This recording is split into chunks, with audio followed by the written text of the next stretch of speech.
impresionante las imágenes, además cuando lo detienen, ¿ah? Este administrador estaba operando o trabajaba como taxista en el aeropuerto y logran en ese momento entonces detenerlo con una diligencia muy buena por parte de la policía. Pero yo me pongo a pensar además todas las derivaciones de esto. Fíjate que cuando alguien se queda con plata en la administración incluso puede afectar la seguridad. O sea, si un ascensor tiene que ser vigilado casi todo tiempo y tiene que tener procesos de mantención y uno recorta por ahí, o sea, imagínate el riesgo también al que expone a toda la población. Decíamos que está con nosotros Alberto Pret, está también Valeria Morrillo de Comunidad Feliz. Alberto, tú tuviste acceso exclusivo a documentación muy importante. Así es. Bueno, estamos efectivamente ante un caso que podría estar ocurriendo en muchas comunidades de edificios. Lo que pasa que en este caso, efectivamente, la persona fue pillada y hoy día está detenida. Detenida ni más ni menos que por apropiación indebida, estafa y falsificación de instrumento privado. Era una persona que durante muchos años no hizo nada más que defraudar a la comunidad de edificios que supuestamente estaba administrando. Y la verdad que los antecedentes, incluidos tanto en la querella como en la ampliación de la querella, son bastante decidores de su actuar. ¿Nos puedes narrar un poquito de esos antecedentes, los que más te llamaron la atención, ya que la estudiaste en profundidad, para que tengamos un poquito el perfil del sinvergüenza que estamos hablando? Porque estamos hablando de lesionar el esfuerzo de cuántos vecinos, ¿no? Porque los gastos comunes, todos estos costos son reales. Sí, una comunidad grande. Mira, lo que más me llama la atención es que aquí nuevamente tenemos un sistema en general que fracasa. Voy a explicar por qué. Primero porque nos dice el expediente, los dineros entregados a don Andrés Hurtado en efectivo nunca fueron respaldados con sobreso u otros diferentes motivos al cual evocaba, a pesar de insistir en su respaldo, hizo caso omiso. O sea, lo en efectivo nunca lo respaldaba. Las personas que pagaban el gasto común en efectivo no lo respaldaban. Pero lo que me llama más la atención es que aquí hay un tercero, que es la entidad bancaria que tenía la cuenta del edificio. Porque gran parte de los delitos que presuntamente cometía el señor Hurtado, consistía en la presentación de documentos falsificados, en los cuales se le otorgaban facultades para concurrir unilateralmente ante las instituciones bancarias. O sea, él sin tener la firma, por ejemplo, del presidente del comité, que normalmente se requieren en los comités dos firmas, la firma del administrador y la firma del presidente del comité, iba solo al banco y por eso, por ejemplo, podía girar cheques. Y lamentablemente las alertas de la entidad bancaria, que no la voy a nombrar porque es parte de la carpeta, evidentemente no funcionaron. Entonces, tanto en efectivo, que normalmente es más fácil generar defraudaciones, pero también en los instrumentos bancarios. Y esto fue reiteradamente en el tiempo y es por eso que las penas que Hurtado arriesga son todas penas de cárcel, por supuesto. Oye, más de 60 millones de pesos, 200 vecinos que fueron también estafados. ¿Cómo se dan cuenta, Alberto? ¿Cómo salta esta información? Bueno, porque desaparece, va cambiando de comunidad. El círculo no comienza a ser circular y comienza a ser cuadrado. Ya. O sea, empiezan a ver lo primero que uno empieza a ver en un edificio. Mira, no están los conserjes al día con sus imposiciones. Ya. Hay problemas en la limpieza. Deterioro. Exacto. Pidamos una auditoría. Se hace la auditoría y empiezan a ver que nada calza. Y ahí efectivamente, estos son delitos que ocurrieron en el año 2017, 2018. Este señor empieza a desaparecer, no da cuentas, no es habido y finalmente abandona la administración. Bueno, y después lo vemos que emprende un nuevo negocio. Qué miedo tener a ese señor de taxista en todo caso. Qué susto, claro, mira, con todos estos antecedentes. La Valeria es de Comunidad Feliz. ¿Cuántas situaciones parecidas a esta se pueden estar dando? A lo mejor no con esta consistencia, 200 vecinos, pero sí a lo mejor con alguien que guarde un poco, que a lo mejor abuse de la confianza de quienes forman parte de la comunidad de un edificio o de un condominio. Mira, saber un número exacto es incierto y más porque, bueno, y justo lo comentaba con Alberto, no se trata de que, porque este caso bastante grave, todos los administradores en así debemos medirlos con la misma regla. Hay muchas cosas que, como se decía también en el reportaje, pasan por temas de transparencia y que no se declaran ciertas cosas, pero no significa que sea irregular. Significa que o la comunidad no tiene conocimientos, quizás no sabe interpretar bien lo que se está cobrando, quizás la administración ha fallado en explicar, mira, estos son tus gastos comunes, están invirtiendo de este modo, y a veces por ese desconocimiento uno tiende a asumir, es que la administración no ha pagado esto, pero a lo mejor sí lo ha hecho, ¿ok? Entonces es como difícil decirte no. 10% de tantos administradores hacen esto porque realmente es la minoría. Muchas veces es por tema de transparencia y de explicar lo que se está cobrando.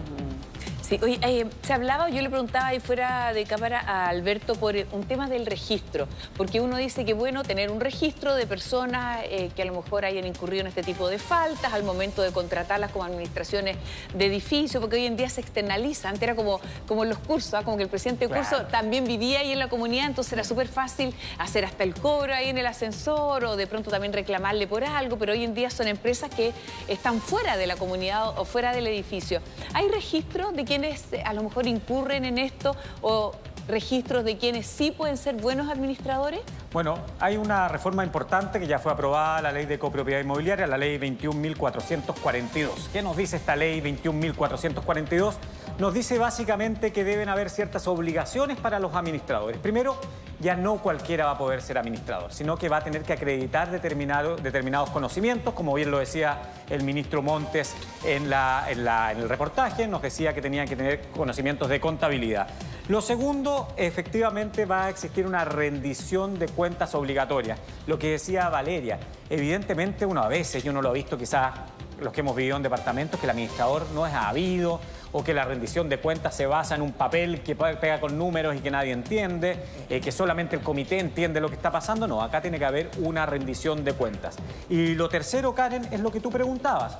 Efectivamente, como en tantas de nuestras leyes, se establece la creación de un registro de las personas que están habilitadas para poder ser administradores. No aquellos que no pueden ser administradores, cosa que efectivamente habría que ver, valga la redundancia, si va a ser efectivo en el tiempo, porque en mi experiencia, lamentablemente, muchos de estos registros después no tienen fiscalización alguna.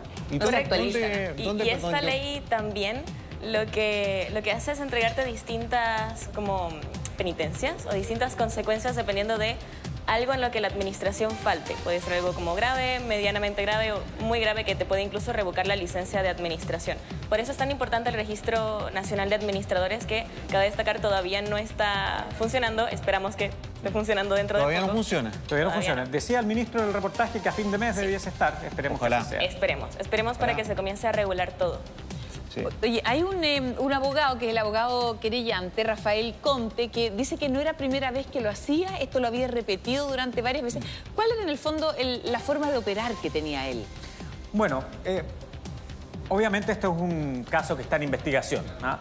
Pero normalmente las personas que urden estafas, y lo hemos visto quizás con el caso más emblemático en el último tiempo, el de Feliciano Palma, el caso de los Apenco, son personas que tienen un modus operandi en su vida diaria de estafadores. O sea, no saben comportarse en la vida comercial de otra forma que no sea haciendo estafas. Lo vimos en el caso Chang también. Entonces, no es de sorprender que una persona que actúe de esta forma lo haya hecho en otras. Y es por eso que el abogado en su querella habla de que acá tenemos una persona que es reincidente, que estamos hablando de delitos reiterados, cosa que agrava la pena en 1 o 2 grados de ser comprobado. Lo difícil es pillar a estas personas porque son personas muy astutas. Se cambian de comunidad, tienen muchas veces lo que se denomina un tiempo de congelamiento. Quizás él estaba en este tiempo de congelamiento. O sea, administró 2016, 2017. Se guardó. Exactamente, se guardó, me voy piolita con mi taxi o pongo una panadería, pongo un negocio, etcétera. Vivo como un buen vecino. Y después en algún minuto de nuevo empieza a picar las manos y vuelvo y ofrezco mis servicios como administrador y vuelvo a ocupar el mismo modo operandi. Falsificación de instrumento privado y también meterse al bolsillo las platas en efectivo. Ahora, ¿cuáles son los espacios de riesgo que nosotros podemos reducir como propietarios, como miembros de una comunidad para evitar que se meta el fresco, ¿no? Porque debe haber ciertas cosas que hacemos mal. Por ejemplo, el pago en efectivo. Parece que vale mucho más la pena conseguir, por último, a alguien de confianza, pagar con documento, con cheque. Transferencia, donde quede una constancia, ¿no? El efectivo parece que está en lo fácil de... Sí, casi no se hace ahora el efectivo. De hecho, temas de pagos automáticos que se ofrecen en ya sistemas de administración de edificios es mucho más conveniente porque, por ejemplo, la administración no tiene el espacio de tener que digitar pagos como esta unidad me pagó tanto y lo anoto en una hoja, ¿no? Claro. Ya se carga automático y no hay espacio de que yo pueda cambiar un número de repente. ¿Okay? Eso por un lado. Otra cosa que pueden hacer las comunidades para evitar ser como víctimas o estar en esta situación es estar muy atento e informarse. Pasa mucho que es muy sencillo entrar al grupo de WhatsApp y decir es que esta administración no sabe nada. Pero ¿cuántas personas realmente nos ponemos a revisar qué se está cobrando en el gasto común, a tratar de entenderlo y así uno ver una irregularidad levantar la mano y decir, comité de administración, no entiendo esto, ¿qué sucede? Y allí uno puede como entender más. También estar informado de tu reglamento de copropiedad. Mucha gente que vive en comunidad no sabe que en sus edificios hay un reglamento que pueden leer y pueden informarse cuáles son esas atribuciones que tiene la administración. Mi administración puede entrar a la cuenta bancaria de la comunidad, puede hacer movimientos, necesita alguna autorización.